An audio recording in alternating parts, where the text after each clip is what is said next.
Sa nakaraan ay pumasok si Kang Wu sa isang headquarters at nagpanggap bilang Satan. Sa kanyang harapan ay may mga magic circles na pinakamalakas na depensa ng lugar. Nakatayo lamang siya na walang takot sa maaaring mangyari. Maya-maya ay lumikha ng apoy ang mga magic circles at umatake kay Kang Wu. Nakatayo lamang siya at naglabas ng demonic energy para sanggahin ang apoy. Umangat ang demonic energy at sinalo ang mga apoy na tatama sa ating bida. Walang kahirap-hirap niya itong nasangga. Pero sa kanyang likuran ay may mga magic circles na naglabas ng matatalim na ice crystals para atakihin siya mula sa likuran. Matapos noon ay tuluyan ng umatake sa kanya nang magkasuod ang dalawang elemento at sa lugar ay nabalot ng malalakas na atake. Nang matapos ng mga pag-ataking iyon ay lumabas ang demonic energy ni Kang Wu na nagsilbing pananggalang niya. Bumungad sa harapan si Kang Wu na wala man lang naging pinsala mula sa mga pag-ataking iyon. Nagulat si Kang Wu nang biglang may lumabas na malaking magic circle sa paahan ng ating bida. Maya-maya ay naglabas ito ng bato pataas kaya nadala si Kang Wu pa ibabaw. Ngumiti lang si Kang Wu at naghanda ng isang pagpadyak sa bato. Dahil sa lakas ng padyak ni Kang Wu ay nawasak kaagad ang mataas na bato. Mula sa loob ng control room ay nagulat si Zuan dahil madali lamang na winuwasak ni Kang Wu ang mga pag-atake na kanyang ginagawa. Natulala na lang siya dahil hindi makapaniwala na ang kanyang mga spell ay walang kahirap-hirap na nawawalan ng kalaban. Napapatanong na lang siya sa kanyang isip na kung iyon ba talaga ang demon prophecy na si Satan. Dahil sa mga nangyayari ay inutos ni Zuan sa system na i-adjust ang defense level sa level 5. Mabilis niyang isinagawa ang level 5 spell sa lugar. Sa paligid ni Kang Wu ay naglabas ng malalaking magic circles mula sa sahig. Mula sa magic circles ay may mga lumabas na malalaking robots. At tuluyan na ang ating bida na napalibutan ng mga ito. Napakaliit niya kumpara sa mga robots. Nagdadyugo na ang ilong ni Zuan dahil sa mga nangyayari at paulit-ulit na paggamit ng spell. Naiisip niya na ginagamit niya ang kanyang spell nang walang tigil pero kapag hindi niya itinulak ang sarili para gawin yun ay hindi niya mahuhuli ang bastardong Satan na iyon. Nagsimula sa pag-atake ang robot sa likod ni Kang Wu pero nakatayo lamang siya at nakangiti sinyalas na baliwala lamang iyon sa kanya. Bahagyang inangat ni Kang Wu ang kanyang mga kamay sabay naglabas ng malakas na demonic energy na nagpatulsak sa mga higanting robots na nasa paligid niya. Hindi makapaniwala si Zuan na ganun lang kadaling masisira ni Kang Wu ang defense level 5, kaya nagpasya na siyang i-adjust sa level 6 ang defense ng lugar.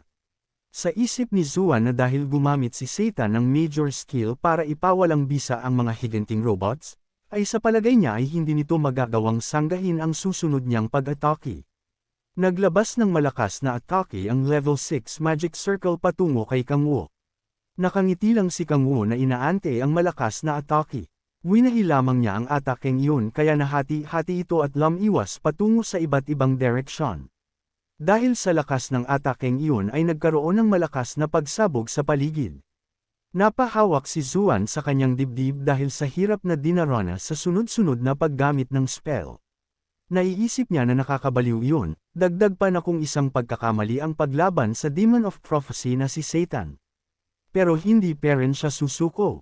Bakas sa mukha ang paghihirap na may kasamang pagtulo ng dugo sa ilong at bibig.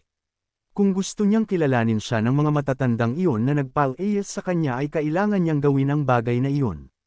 Sinimulan niyang i-activate ang defense level 7 ng control room. Kahit pa ang bagay na gagawin niya ay pagbabayad kay gaya sa pagpapatuloy sa kanya ay hindi siya susuko. At kung hindi pa iyon sapat ay iaalay niya ang kanyang buhay.